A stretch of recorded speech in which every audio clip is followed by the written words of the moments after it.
Hi viewers, welcome to our channel. Andhra Pradesh రాష్ట్రంలో నూతన ప్రభుత్వం ఏర్పడిన తర్వాత జరుగుతున్నటువంటి పరిస్థితులకు సంబంధించి కావచ్చు, రీసెంట్గా వైఎస్ఆర్సీపీ గత ప్రభుత్వానికి సంబంధించి ఆ కార్యాలయాలకి ప్రతిదీ అనుమతులు లేకుండా కార్యాలయాలు నిర్మిస్తున్నారనే దాంతో ఆల్రెడీ ఒక కార్యాలయం కూల్చేయడం కావచ్చు, మరో కొన్ని కార్యాలయాలకు నోటీసులు కూడా ఇచ్చినటువంటి పరిస్థితి చూస్తూ ఉన్నాం. అసలు ఈ అంశాలకు సంబంధించి మనతో మాట్లాడటానికి సీనియర్ పొలిటీషియన్ చిట్టిబాబు త్రిపురనేని గారు ఉన్నారు. వారిని అడిగి మరిన్ని విషయాలు తెలుసుకుందాం.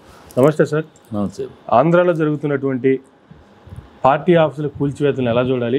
అసలు అంటే పార్టీ ఆఫీసులు ఏ పార్టీ అధికారంలో ఉన్నా వాళ్ళకి సంబంధించినటువంటి పార్టీ ఆఫీసులు జిల్లాల వ్యాప్తంగా కట్టుకోవడం అనేది ఏమనాలంటే ఇంగిత జ్ఞానం నశించిన చర్య అనాలా, లేకపోతే ప్రతీకార చర్య అనాలా? వాడు చేశారు కనుక ఎందుకంటే ఎందుకు ఆ మాట అంటున్నాడు, నిన్నటి దాకా మీరు మాట్లాడింది ఏంటి? ఈ ప్రభుత్వం మాట్లాడింది ఏంటి? ఇప్పుడు నిన్నటి దాకా ఏం మాట్లాడారు? కూల్చారు కూల్చారు కూల్చారు, పెద్ద తప్పు, పెద్ద ప్రజాద్రోహం అని చెప్పారు కదా. మరి ఇవాళ మీరు చేస్తే అదే ద్రోహం మీరు చేస్తున్నారు కదా. వాళ్ళ తప్పు అని చెప్పినప్పుడు ఆ తప్పు చేయటం ఏంటి? ఆ తప్పు మీరు చేయటం ఏంటి?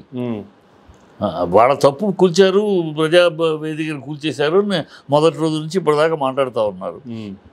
అది కూల్చారు, మిగతా ఏం కూల్చారు, అదొకటి దాన్నే పట్టుకుని ఆడుతున్నారు, మాట్లాడారు. ఓకే, అది తప్పే, ఒక ప్రజాదరణ కూల్చాడు, తప్పు తప్పు అని అన్నారు, మీరు అన్నారు, వాళ్ళు అన్నారు, అందరూ అన్నారు, మీ పేపర్లో ఉన్నాయి. ఓకే, మరి ఇప్పుడు మీరే తప్పు, మీరు అదే చేస్తున్నారుగా, మీకు తేడా ఏముంది? సో ఇప్పుడు మరి అప్పుడు ఆ తప్పుని తప్పు అన్నవాళ్ళు మరి దీన్ని తప్పు అనాలిగా, ఇది కూడా ఈ కూల్చివేతను కూడా తప్పు చెప్పాలిగా. అక్కడ ఒక పక్క ప్రమాణ స్వీకారం జరుగుతుంటే ఒక పక్క కూల్చేయటంలో ఏమి ఆనందం అది? ఓకే, అది ఇప్పుడు పర్మిషన్లు ఇవ్వంటే ఇప్పుడు ఉన్న చాలా ఇల్లు కట్టేసినాక ఏదో పర్మిషన్ తప్పు ఉందా దాన్ని రెక్టిఫై చేసి దాన్ని సెటరైట్ చేస్తారు.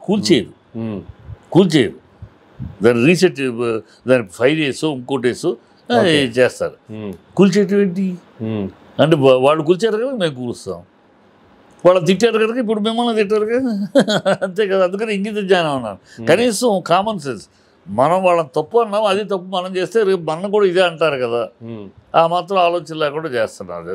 అది ప్రతీకారం కోసం మిమ్మల్ని గెలిపించాల ప్రజలు ఇంకా అయిపోయింది. మీరు జగన్ అన్నారు, జగన్ అనాల్సింది అన్నాడు, మీరు అనాల్సింది అన్నారు, అయిపోయింది. ప్రజలు తీర్పు ఇచ్చేశారు, జగన్ పక్కన కూర్చోబెట్టి మీకు ఇచ్చేశారు.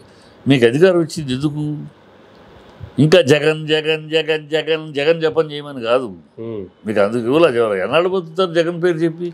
జగన్ పేరు జపం చేయమని మీకు ఇవ్వాలి అధికారం.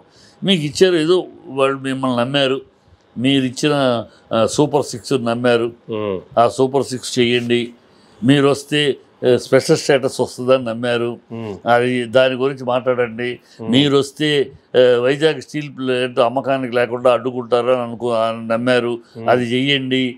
ఈ కార్యక్రమాల మీద దృష్టి పెట్టండి. ఇప్పుడు చంద్రబాబు ముఖ్యమైన కార్యక్రమం ఆనాడు 2018లో చంద్రబాబు దేనికోసం వచ్చాడు?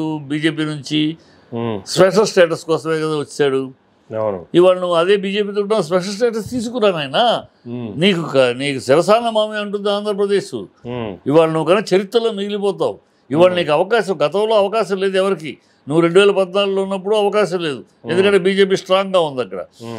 2019లోనూ జగన్కి అవకాశం లేదు, ఎందుకంటే బీజేపీ స్ట్రాంగ్గా ఉంది. ఇవాళ బీజేపీ 240లో ఆగిపోయింది, నీ మీద ఆధారపడి ఉంది, నీ మీద నితీష్ మీద ఆధారపడి ఉంది. ఇప్పుడు నీ చేతిలో ఉన్నాయి పట్టు. స్పెషల్ స్టేటస్ ఇప్పుడు రాకపోతే ఇంకెప్పుడు రాదు. ఇలాంటి అవకాశం ఈ ఆంధ్ర రాష్ట్రం ఏర్పడినాక ఇలాంటి అవకాశం ఇవాళ ఫస్ట్ టైం. ఆ డిమాండ్ అండ్ కమాండ్ పొజిషన్ మన రాష్ట్రానికి వచ్చింది. ఇప్పుడు నువ్వు ఏ పాయింట్ మీద అయితే ఆనాడు విభేదించావో ఇప్పుడు ఆ పాయింట్ లాక్కురా, అది చెయ్యి. ఈ కోల్సరాలు గేల్సరాలు ఎందుకు? ముందు ఆ పని చేయి, జీవితంలో మిగిలిపోతావు. చరిత్రలో ఆఖరి రోజులు, ఆఖరి శతకంలో ఉన్నావు నువ్వు, ఆఖరి అధ్యాయంలో ఉన్నావు, బ్రహ్మాండంగా చరిత్రలో మిగిలిపోతావు. రాష్ట్రానికి స్పెషల్ స్టేటస్ సాధించిన గనుడుగాను, వైజాగ్ స్టీల్ ప్లాంట్ అమ్మకాన్ని అడ్డుకున్న ధీరుడుగాను, వైజాగ్ రైల్వే జోను కావలసిన కాటప్ స్టీల్ ప్లాంట్కి కావాల్సిన అన్ని సాధించిన ధీరోదాత్తుడుగాను మిగిలిపోతావు. అది చెయ్యి. ఎందుకు ఈ కొలసరాలు గిలసరాల్లో క్రెడిబిలిటీ కాదు, అవి చేస్తే వస్తాయి, అవి చెయ్యాలి. ఆయన ప్లస్ నీ వెనకాల ఇంకో సమస్య ఉంది, నీ కొడుకు పెరగాలి, నీ తర్వాత నీ కొడుకు నువ్వు ప్రెసిడెంట్ కాబోయే ముఖ్యమంత్రిగా ఎస్టాబ్లిష్ చేయాలంటే నీకు పెద్ద అడ్డు పవన్ కళ్యాణ్. సో పవన్ కళ్యాణ్ ఎట్లా తొక్కాలి, పవన్ కళ్యాణ్ ఎలా నొక్కి పెట్టాలి, ఆ నొక్కి పెడితే కదా నీ కొడుకు ముందుకెళ్తాడు, కాకుండా వదిలితే పవన్ కళ్యాణ్ దూసుకెళ్ళిపోతాడు. ఈ తర్వాత నువ్వు మళ్ళీ అరిచికి పెట్టినా ప్రజల ముందు పవన్ కళ్యాణ్ కాబోయే ముఖ్యమంత్రి అవుతాడు. ఇప్పటి నుంచి నొక్కి పెట్టి చేస్తే కానీ పవన్ కళ్యాణ్ నాడు చంద్రబాబును ముఖ్యమంత్రి చేయమంటున్నాను, నేడు లోకేష్ను ముఖ్యమంత్రి చేయమంటానని అడుగుతాడు. ఎందుకంటే మా బంధాన్ని బట్టి నేను ఆయన మాట కావాలేను అని అనొచ్చు. లేకపోతే దాటుకెళ్ళిపోతే నీ కొడుకు భవిష్యత్తు ఏంటి? సో అవన్నీ ఆయన మనసులో ఉన్న మాటలు, ఇవన్నీ నా మాటలు కదా, ఆయన మనసులో ఉన్న మాటలు చెప్తాడు. ఇప్పుడు అవి చెయ్యి, వాటి విషయాల మీద కాన్సన్ట్రేట్ చెయ్యి, వీటి మీద కాన్సన్ట్రేట్ చెయ్యి. స్పెషల్ స్టేటస్ నీకు నీరాజనాలు అర్పిస్తారు ప్రజలు, నీ కాళ్ళకు మొక్కుతారు, నిన్ను చరిత్రలో మిగిలిపోతావు. అది దానికోసమే కదా ఇన్నాళ్ళు రాష్ట్రం ఏర్పడిన కాడ నుంచి ఇప్పటిదాకా స్పెషల్ స్టేటస్ దీని గురించి గొడవ జరుగుతూ ఉంది. ఇప్పుడు అధికారం మనకు అవకాశం వచ్చింది, ఇంత అవకాశం ఇంత ముందు లేదు, ఇప్పుడు వచ్చింది అవకాశం. చక్రం తిప్పు, నీ మేధస్సుని నీ కుటీల రాజకీయాలను ఇప్పుడు ప్రయోగించి స్పెషల్ స్టేటస్ తీసుకొస్తే మంచి చంద్రబాబు ఆ పని చేయాలి. ఈ కోల్చడాలు గెల్చడాలు ఇవన్నీ ఊరినే వాళ్ళ తప్పు అన్నప్పుడు వాళ్ళు కూలిస్తే మీది తప్పే అవుద్ది. వాళ్ళు తెలిస్తే తప్పును మీరు కలిస్తే గొప్ప అవ్వదు కదా. వాళ్ళు చేస్తే వ్యభిచారం మీరు చేస్తే సంసారం అన్నట్టు ఎట్లా అవుద్ది? కోల్చేత అంటే కూల్చేత ఎవరిదైనా తప్పే. కనుక వాళ్ళ తప్పని ఎన్నాళ్ళు ఘోషించిన వాళ్ళు ఇవాళ ఆ తప్పు మీరు ఎందుకు చేస్తారు? బుద్ధి లేదనం అంతే. కానీ వాళ్ళు కూల్చారన్నా కూడా అది ప్రజావేదిక, అది గవర్నమెంట్ ప్రాపర్టీ, అది అక్కడ ఉంచుకోవాలా లేదంటే దాన్ని తీసేయాలా, దాన్ని దేనికైనా వాడుకోవాలనేది గవర్నమెంట్ తీసుకునే డెసిషన్. కానీ ఇవి పార్టీకి సంబంధించినటువంటి కార్యాలయాలు కదా. గతంలో 2014 నుంచి 19 వరకు అధికారంలో ఉన్నప్పుడు అనేక జిల్లాల్లో అనేక కార్యాలయాలు వాళ్ళు కూడా నిర్మించారు కదా.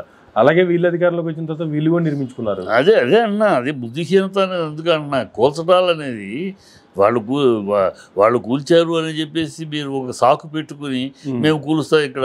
ఇంకా ఎంత దూరం వచ్చారు? ఇక్కడ తన శిష్యుడితోటి ఇక్కడ జగన్ హైదరాబాద్లో లోటస్ పాండ్లో కూడా కూల్పించారు కూడా. ఏదో అది ఈ దౌర్భాగ్యపు కక్ష సాధింపు చర్యల వల్ల ప్రజల్లో అసహ్యం అయిపోతారు. ప్రజల్లో జగన్ మీద వ్యతిరేకతగా జగన్కి కావాల్సిన 40% ఓట్లు వచ్చినాయి. మీ కలయిక ప్లస్ అయింది. మీకు కలవడం ఓట్లు ట్రాన్స్ఫర్ అవ్వనుకుంటే ట్రాన్స్ఫర్ అయింది, అవ్వవు అనుకుని అందరూ విశ్లేషకులు అవ్వవు. ఎందుకంటే మీరు పోట్లాడుకుంటున్నారు, మీలో మీరు పోట్లాడుకుంటున్నారు. కనుక ఈ ఓట్లు మోడీని కేడీ అని, మోడీని టెర్రరిస్ట్ అని మాట్లాడి చంద్రబాబు బీజేపీ కార్యకర్త ఎందుకు ఓటేస్తాడు, వెయ్యడు అనుకున్నాం. అలాగే చంద్రబాబుని తిట్టి సిగ్గుందా శరం ఉందా, నా తల్లిని తిడతావా అని చెప్పి అన్న పవన్ కళ్యాణ్కి తెలుగుదేశం వాళ్ళు ఎందుకు వేస్తారు?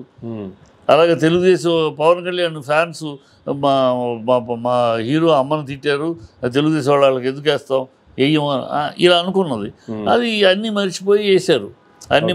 ఒక గుడ్డు గుత్తగా వేసారు, అందువల్ల గెలిచారు. ఆయన కరెక్ట్ పర్సంటేజ్ 40 నుంచి 20కి పడిపోయి ఉంటే మీరు మాట్లాడాలి, దుంచేసాం పొడి చేసామని.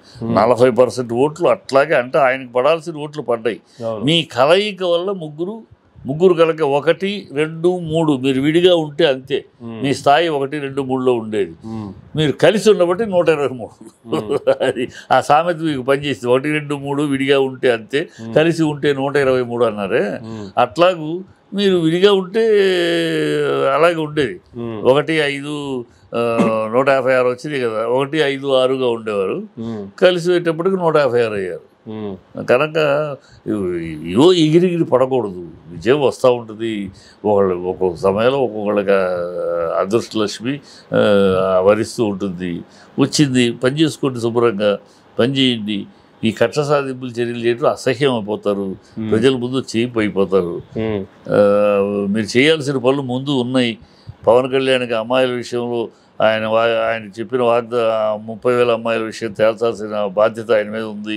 మీకు స్పెషల్ స్టేటస్ లాక్కు రావాల్సిన బాధ్యత మీకుంది. ఈ మధ్యలో మీ కొడుకు సంగతి ఏంటి, మీ కొడుకుని ఎలా ముందుకు తీసుకెళ్ళాలి, అదొక మైండ్లో మీకు అదొక వేదన ఉంది. ఈ చూసుకోండి ముందు. అంతేగాని ఈ దరిద్రం. Thank you sir, thank you very much అండి. ఇదండి ఈనాటి ఇంటర్వ్యూ. మరొక ఇంటర్వ్యూలో మళ్ళీ కలుద్దాం. చూస్తూనే ఉండండి మైరా మీడియా.